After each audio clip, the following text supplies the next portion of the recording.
എടാ നമ്മൾ module 4ലെ problems ആണ് ഇനിയും നോക്കാനായിട്ട് പോകുന്നത്. മെയിൻലി 5 പ്രോബ്ലംസ് അതിനകത്തിൽ വരുന്നത്, 5 ടൈപ്സ്. ഇതെല്ലാം പ്രീവിയസ് ഇയറിൽ ഓരോ വട്ടം ചോദിച്ച് കണ്ടിട്ടുണ്ട്. ഒന്നും എനിക്ക് തോന്നുന്നു ഡെഡ് ലൈൻ മോണോട്ടോണിക്ക് മാത്രമേ ഉള്ളൂ ഇതുവരെ ചോദിക്കാത്തത്. അപ്പോൾ ഇത് മേ ബി ഈ വട്ടം എക്സ്പെക്റ്റ് ചെയ്യായിരിക്കും, അറിഞ്ഞുകൂടാ, അല്ലെങ്കിൽ ചിലപ്പോൾ ചോദിക്കത്തില്ലായിരിക്കും. എന്തുവാണെങ്കിലും 5 ടൈപ്പ് പ്രോബ്ലം ഉണ്ട്, 5 പഠിക്കണം. EDD, EDF, LDF, rate monotonic, dead line monotonic. ഇതിനകത്തിൽ EDFും LDFും റേറ്റ് മോണോട്ടോണിക്ക് ഞാൻ പ്രീവിയസ് ഇയറിലെ സെയിം ക്വസ്റ്റ്യൻസ് തന്നെയാണ് ആഡ് ചെയ്തേക്കുന്നത്. EDD പ്രീവിയസ് ഇയറിനകത്ത് ചോദിച്ചിരിക്കുന്നത് ഇങ്ങനായിരുന്നു, explain EDD algorithm with an example, അല്ലാതെ സെപ്പറേറ്റ് ക്വസ്റ്റ്യൻ ഒന്നും ചോദിച്ചിട്ടില്ലായിരുന്നു. അപ്പം അതിൽ നമ്മുടെ PPTയിൽ ഒരു എക്സാമ്പിൾ വെച്ചിട്ടാണ് നമ്മൾ പറയുന്നത്. അപ്പോൾ ഇതിൻ്റെ ഫസ്റ്റ് നമ്മുടെ EDDയുടെ വേറെ പേരാണ് ജാക്സൺസ് അൽഗരിതം. എന്താണ് അതിൻ്റെ വേറെ പേര്? Jackson's algorithm. അപ്പം ജാക്സൺസ് അൽഗരിതം എന്ന് ചോദിച്ചു കഴിഞ്ഞാലും അതേപോലെ തന്നെ EDD എന്ന് ചോദിച്ചു കഴിഞ്ഞാൽ നമ്മൾ ചെയ്യേണ്ടത് ഈ സെയിം സാധനം തന്നെയാണ്. അപീരിയോഡിക് ഷെഡ്യൂളിങ്ങിൽ, പീരിയോഡിക് അല്ല അപീരിയോഡിക് ഷെഡ്യൂളിങ്ങിലാണ് നമ്മൾ ഈ ഒരു സാധനം യൂസ് ചെയ്യുന്നത്. ഇവിടെ അറൈവൽ എന്തായിരിക്കും? സിങ്ക്രണസ് ആയിരിക്കും. Different computational time and dead lines, ഇത് അതിൻ്റെ ചെറിയ ഡീറ്റെയിൽസാണ് പറഞ്ഞിരിക്കുന്നത്. EDDയുടെ ഫുൾ ഫോം എന്ന് വെച്ച് കഴിഞ്ഞാൽ ഏർലിയസ്റ്റ് ഡ്യൂ ഡേറ്റ്.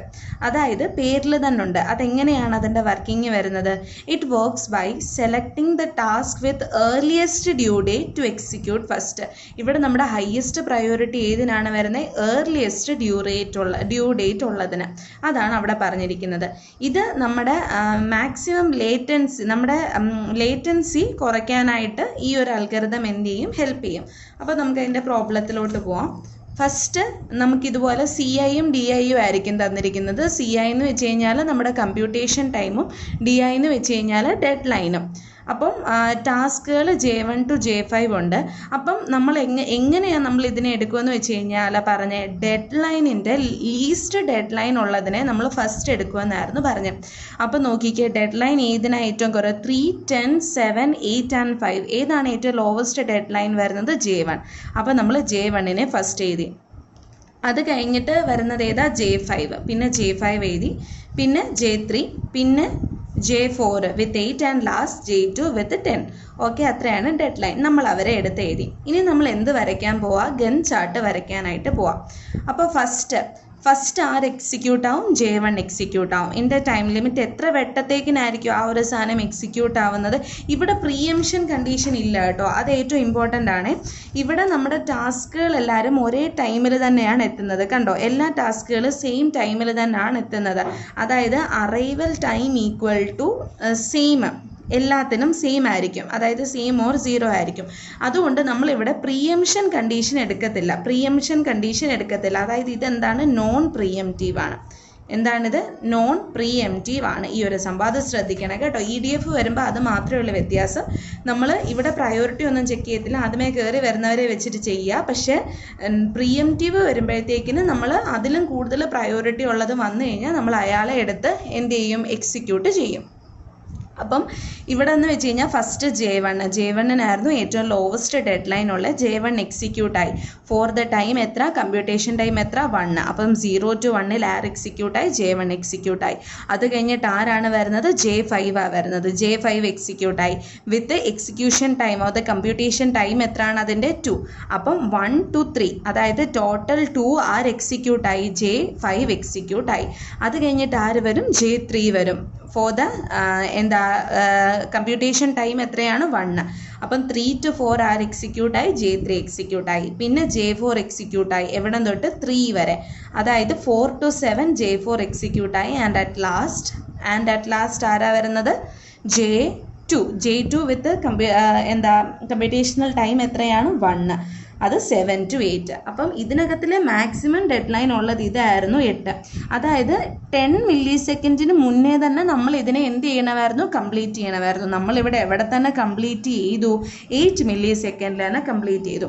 പിന്നെ ഞാൻ ഈ പിങ്ക് കളറും കൊണ്ട് ഡിനോട്ട് ചെയ്തിരിക്കുന്നതെന്ന് വെച്ച് കഴിഞ്ഞാൽ ഇത് ഓരോ ഡെഡ് ലൈൻസ് ആണ്. അതായത് D1 നമ്മുടെ J1 ശരിക്കും എവിടെ ആയിരുന്നു തീരുന്നത്? അല്ലെങ്കിൽ ഡെഡ് ലൈൻ എവിടെ ആയിരുന്നു? 3 മില്ലി സെക്കൻഡിൽ. അതാണ് ഈ D1 മാർക്ക് ചെയ്തത്. പക്ഷേ അത് എവിടെ തന്നെ കംപ്ലീറ്റ് ആയി? 1 മില്ലി സെക്കൻഡിൽ തന്നെ കംപ്ലീറ്റ് ആയി. അതായത് ഡെഡ് ലൈൻ അത് മീറ്റ് ചെയ്തു. ഇനി നെക്സ്റ്റ് D2ൻ്റെ ഡെഡ് ലൈൻ എവിടെയാ? 10. വേണ്ട, അതാണ് ഇവിടെ നമ്മൾ മാർക്ക് ചെയ്തിരിക്കുന്നത്. D3യുടെ എത്ര? 7 വേണ്ടേ, അത് നമ്മൾ ഇവിടെ മാർക്ക് ചെയ്തു. D4 എത്ര 8 ഇവിടെ മാർക്ക് ചെയ്തു. D5 എത്ര 5 അത് നമ്മൾ ഇവിടെ മാർക്ക് ചെയ്തു. അത് ജസ്റ്റ് മാർക്ക് ചെയ്തില്ലെങ്കിലും കുഴപ്പമില്ല, പക്ഷേ ഇതൂടെ മാർക്ക് ചെയ്യുന്നത് നല്ലതായിരിക്കും. ഇനി നമ്മൾ ഇത് ശരിക്കും എന്താ മൊഡ്യൂൾ 4 കാൽക്കുലേറ്റ് ചെയ്യുന്നത്? ലേറ്റ്നെസ് ആണ് നമ്മൾ കാൽക്കുലേറ്റ് ചെയ്യുന്നത്. ലേറ്റ്നെസ് അതായത്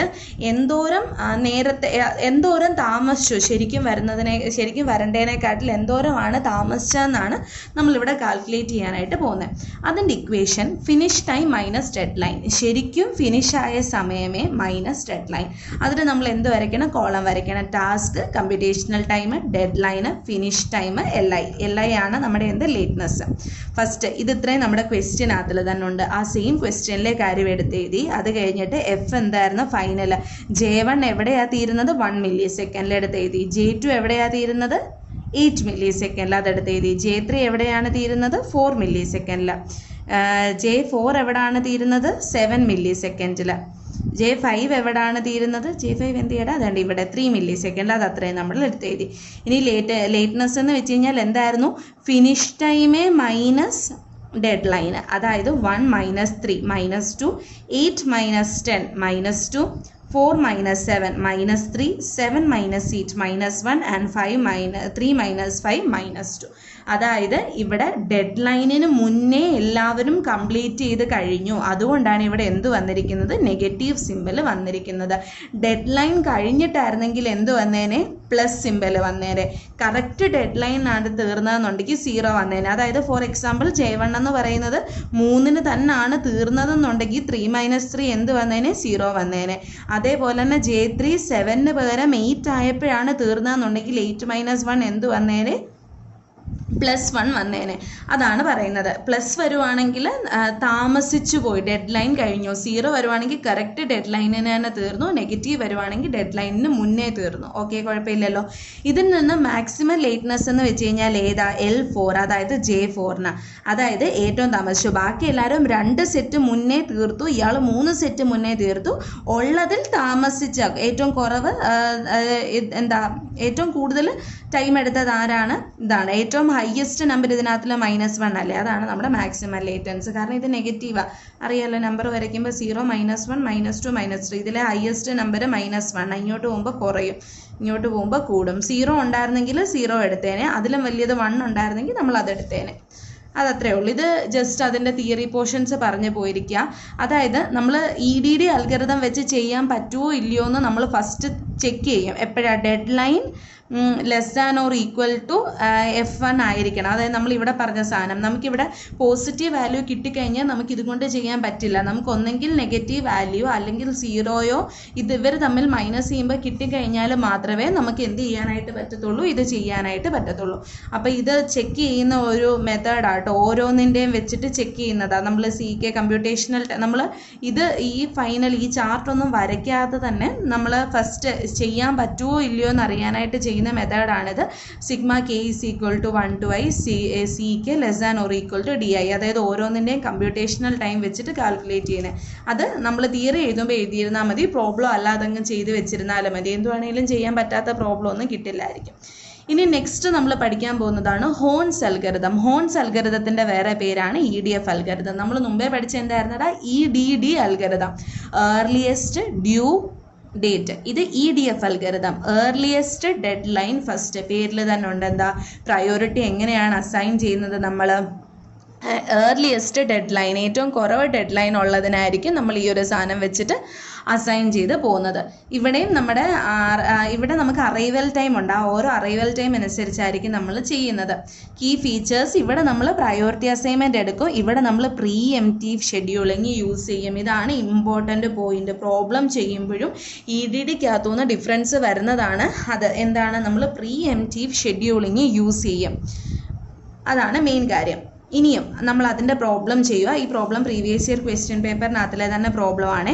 ഈ ഒരു ക്വസ്റ്റ്യനെ, അതായത് ഈ ഒരു ചാർട്ടിനെ നമുക്ക് പ്രിസിഡൻസ് കണ്ടീഷൻസ് തന്നിട്ടുണ്ട്. അതിൻ്റെ ഷെഡ്യൂൾ വരയ്ക്കണം. ഫസ്റ്റ് വിത്തൗട്ട് പ്രിസിഡൻസ് കണ്ടീഷൻ, അതായത് പ്രിസിഡൻസിനെ ഇഗ്നോർ ചെയ്തും ചെയ്യണം, അതേപോലെ തന്നെ പ്രിസിഡൻസിനെ അപ്ലൈ ചെയ്തും ചെയ്യണം. അപ്പോൾ ഫസ്റ്റ് നമ്മൾ ഇത് നോക്കും. ഇത് നോക്കുമ്പം നമ്മൾ ആദ്യമേ എന്തെടുക്കും? Earliest dead line. ആദ്യമേ അറൈവൽ ടൈം വെച്ചിട്ടാണ് ചെയ്യുന്നത്. ഏറ്റവും ലീസ്റ്റ് അറൈവൽ ടൈം ആരാ? J1 ആദ്യമേ എത്തും. J1 ആദ്യമേ എത്തി എവിടം തൊട്ട് എവിടെ വരെ എക്സിക്യൂട്ട് ചെയ്യും 0 to 1 മില്ലി സെക്കൻഡ് വരെ അയാൾ എക്സിക്യൂട്ട് ആവും. അയാൾ എക്സിക്യൂട്ട് ആയി കഴിഞ്ഞിട്ട് 1 മില്ലി സെക്കൻഡ് ആവുമ്പോൾ നോക്കും ആരെങ്കിലും വന്നിട്ടുണ്ട്. ആര് വന്നിട്ടുണ്ട്? J2ഉം വന്നിട്ടുണ്ട്, J3യും വന്നിട്ടുണ്ട് 1 മില്ലി സെക്കൻഡ് ആയപ്പോഴത്തേക്കിന്. പക്ഷേ ഇവരിൽ ആർക്കാണ് ഏറ്റവും കുറവ് ഡെഡ് ലൈൻ ഉള്ളത്? ഇവരെ 3 പേരെയും കൂടെ കമ്പയർ ചെയ്യുമ്പം ആർക്ക് തന്നെയാ? J1ന് തന്നെയാ. അപ്പം J1 തന്നെ പിന്നെ എക്സിക്യൂട്ട് ആവും. അതായത് 0 to 1 to 2 വരെയും ആര് തന്നെ എക്സിക്യൂട്ട് ആവും? J1 തന്നെ നമുക്ക് എക്സിക്യൂട്ട് ആവും. J1ൻ്റെ അപ്പം കംപ്ലീഷൻ കഴിഞ്ഞു. കമ്പ്യൂട്ടേഷൻ ടൈം 2 ആയിരുന്നു. 0 to 2 അവർ 2 പേരും എക്സിക്യൂട്ടായി കഴിഞ്ഞു. ഇനിയും നെക്സ്റ്റ് എവിടെ വരുന്നത്? J2. ഇനിയും വരുന്നത് ഇനിയും നമ്മൾ ഇവരെ ഇപ്പോഴത്തേക്കിന് എത്ര മില്ലി സെക്കൻഡായി? 2 മില്ലി സെക്കൻഡായി. 2 മില്ലി സെക്കൻഡിനുള്ളിൽ ആരൊക്കെ വന്ന് നിന്നു എന്ന് നമ്മൾ നോക്കുക. 2 മില്ലി സെക്കൻഡിനുള്ളിൽ ആര് വന്നു? J4 വന്നോ? ഇല്ല. എത്രാമത്തെ മില്ലി സെക്കൻഡിലാണ് അത് വരുന്നത്? 3ലാണ് വരുന്നത്. അതുകൊണ്ട് അത് വന്നിട്ടില്ല, ഇയാളും വന്നിട്ടില്ല. J2ഉം J3 ആണ് വന്ന് ക്യൂവിൽ നിൽക്കുന്നത് 2 പേരും. അപ്പം നമ്മൾ 2 പേരുടെയും കൂടെ ഡെഡ് ലൈൻ നോക്കും. ആർക്കാ കുറവ് ഡെഡ് ലൈൻ ഉള്ളത്? വേണ്ട 8. J3ക്കാണ് കുറവ് ഡെഡ് ലൈൻ ഉള്ളത്. അപ്പം നമ്മൾ J3നെ ഒരു വട്ടം എക്സിക്യൂട്ട് ആവും.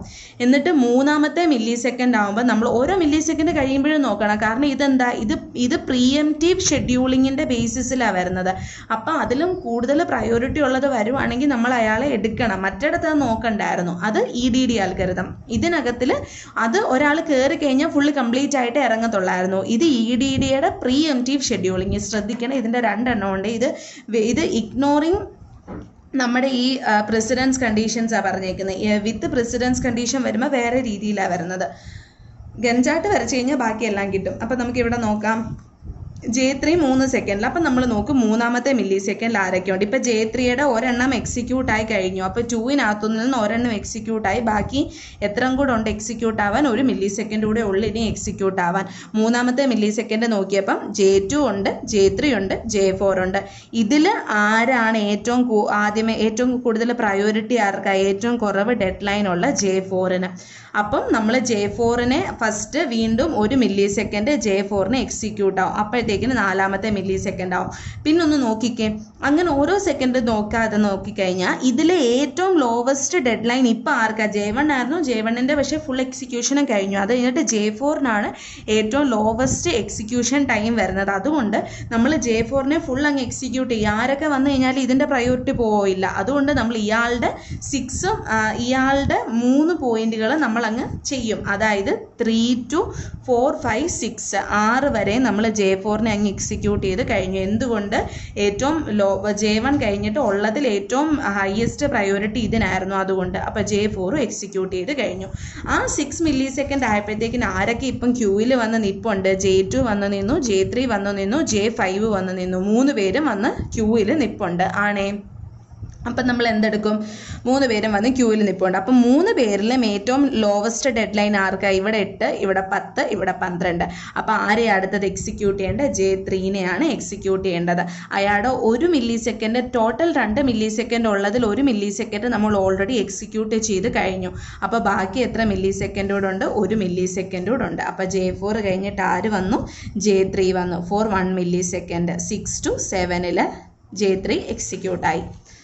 J3യുടെയും ഫുള്ള് കഴിഞ്ഞ്. ഇനി ആരൊക്കെ വന്നിരിക്കുന്നത്? J2 and J5. ഇതിൽ ആർക്കായിട്ട് ലോവസ്റ്റ് ഡെഡ് ലൈൻ ഉള്ള? J2 ഫോർ കമ്പ്യൂട്ടേഷൻ ടൈം എത്രയാണ്? 2. അപ്പം 7, 8, 9 വരെ ആര് എക്സിക്യൂട്ടായി? J2 എക്സിക്യൂട്ടായി. ആൻഡ് അറ്റ് ലാസ്റ്റ് ആര് എക്സിക്യൂട്ട് ആവും? J5 എക്സിക്യൂട്ട് ആവും വിത്ത് ഡെഡ് ലൈൻ 2. അതായത് 9, 10, 11 ആര് വന്നു? J5 വന്നു. അത്രയേ ഉള്ളൂ. പിന്നെ നമ്മൾ മുമ്പേ വരച്ച പോലെ തന്നെ ഇത് വരയ്ക്കണം ഈ ചാർട്ട്. അതിനകത്തിൽ Lmax എന്തായിരുന്നു? ഏറ്റവും മാക്സിമം വാല്യൂ വരുന്ന 0. കണ്ടോ? ആ കറക്റ്റ് ഡെഡ് ലൈനും ഫിനിഷ് ടൈമും സെയിം ആയി. ഏതിൻ്റെ? J4ൻ്റെ ഡെഡ് ലൈൻ എത്ര ആയിരുന്നു? 6. J4 ഫിനിഷ് ആയേക്കുന്നതും എവിടെ തന്നെ? 6ൽ തന്നെ. അപ്പം Li എന്ന് പറയുമ്പോൾ Fi - Di = 0 നമുക്ക് കിട്ടി. ഇതെന്തായിരുന്നു നമ്മൾ ചെയ്തത്? Without precedence constraints. ഇനി നമ്മൾ ചെയ്യാൻ പോകുന്നത് എന്താ? With precedence constraints. With precedence constraints എന്ന് പറയുമ്പോൾ ഇതേണ്ട അന്നേരമാണ് ഇയാളുടെ ആവശ്യം വരുന്നത്. ക്വസ്റ്റ്യനകത്തിൽ ഇങ്ങനൊരു സാധനം തന്നിട്ടുണ്ട്, J1 J2, അതായത് J1 കഴിഞ്ഞിട്ട് മാത്രമേ ആര് എക്സിക്യൂട്ട് ആവുള്ളൂ, J1ൻ്റെ ഫുൾ എക്സിക്യൂഷൻ കഴിഞ്ഞിട്ട് മാത്രമേ ആര് എക്സിക്യൂട്ട് ആവത്തുള്ളൂ, J2 എക്സിക്യൂട്ട് ആവത്തുള്ളൂ. അതുപോലെ തന്നെ ഇതെന്താ J1 ആരോ J3, ഇവിടെയും J1ൻ്റെ ഫുൾ എക്സിക്യൂഷൻ കഴിഞ്ഞേ J3 തുടങ്ങത്തുള്ളൂ. J2 ആരോ J4, J2ൻ്റെ ഫുൾ എക്സിക്യൂഷൻ കഴിഞ്ഞ് J4 തുടങ്ങത്തുള്ളൂ. J2ൻ്റെ ഫുൾ എക്സിക്യൂഷൻ കഴിഞ്ഞ് J5 തുടങ്ങത്തുള്ളൂ. അപ്പോൾ ഇത് വെച്ചിട്ട് നമ്മൾ എന്ത് ചെയ്യും, പ്രിസിഡൻസ് ഡയഗ്രാം വരയ്ക്കും. J1 കഴിഞ്ഞിട്ട് ആരൊക്കെയാണ് വരുന്നത്, J2 ആൻഡ് J3 ഇല്ലേ, അങ്ങനെയല്ലേ വന്നത്. J2ന് മുന്നേ J2 വരണമെങ്കിൽ ആര് കഴിയണം, J1 കഴിയണം. J3 കഴിയണമെങ്കിൽ ആര് കഴിയണം, J1 കഴിയണം. ഓക്കെ, ഇനി J4ഉം J5ഉം കഴിയണമെങ്കിൽ ആര് കഴിയണം, J2 കഴിയണം. ഇങ്ങനെയാണ് നമ്മുടെ പ്രസിഡൻസ് ഗ്രാഫ് വരുന്നത്. ഇത് വെച്ച് നമ്മൾ ഇനി എന്ത് ചെയ്യുക, ഗൻ ചാർട്ട് വരയ്ക്കുക. ഇനിയും ഇത് വെച്ച് നമ്മൾ എന്ത് EDD പോലെ ചെയ്യും. ഫസ്റ്റ് ആരെ എക്സിക്യൂട്ട് ആവുന്നത്, J1 എക്സിക്യൂട്ട് ആവും. വിത്ത് ടൈം എത്രയായിരുന്നു, J1ന് 2 മില്ലി സെക്കൻഡ്, J2 വരുമ്പോഴും 2 milli second, J3 2 milli second, J4 3 milli second, ഇത് 2 മില്ലി സെക്കൻഡ്. ഇടയ്ക്കിടയ്ക്ക് ഇപ്പുറത്തോട്ട് നോക്കാതിരിക്കാനായിട്ട് ഞാൻ ജസ്റ്റ് അങ്ങ് എഴുതി വെച്ചിരുന്നതാണ്. ക്വസ്റ്റ്യനകത്തിലെ തന്നെ സെയിം സാധനമാണ്. ഫസ്റ്റ് J1 എക്സിക്യൂട്ട് ആവും. J1 0 to 2 J1 എക്സിക്യൂട്ടായി. അത് കഴിഞ്ഞിട്ട് ആരാ, J2 ഉണ്ട്, J3 ഉണ്ട്. അതിൽ J3യെ നമ്മളങ്ങ് എക്സിക്യൂട്ട് ആക്കി വിടും. കാരണം എന്താ, ഇവിടെ വേറെ ആരോസ് ഒന്നും ഇല്ലല്ലോ.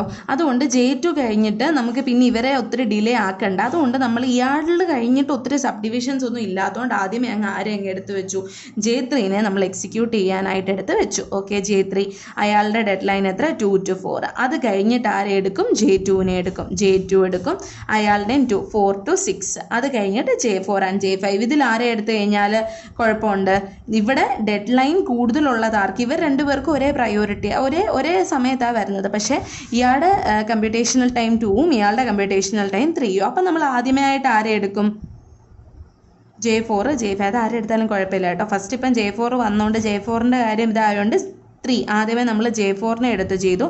അത് കഴിഞ്ഞിട്ട് നമ്മൾ J5നെ, ഈ J4നെ എന്തുകൊണ്ടാണ് എടുത്തത്, ഇവിടെ നമ്മുടെ ഡെഡ് ലൈൻ നോക്കിക്കഴിഞ്ഞപ്പം ഇത് വന്നപ്പോൾ രണ്ടുപേരും ഒരുമിച്ചാണ് വന്നത്. ഇതിൽ ആരെ ആദ്യമേ ചെയ്യണമെന്ന് നമ്മൾ നോക്കി, ഇത് നോക്കി. J4ൽ 6ഉം J5ൽ 12ഉം. അതിൽ 12 ആണ് കൂടുതൽ.